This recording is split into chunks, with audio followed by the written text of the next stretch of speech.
ওই জায়গাটা ওই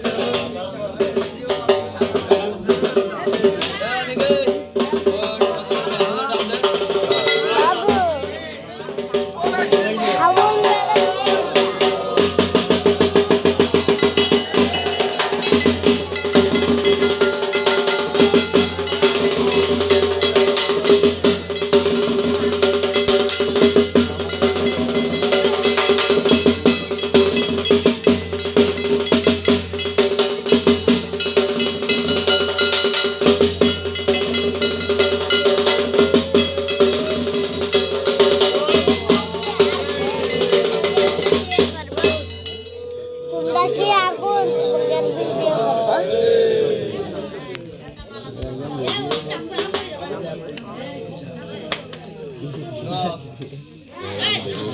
বাবা এখন না আবার পরে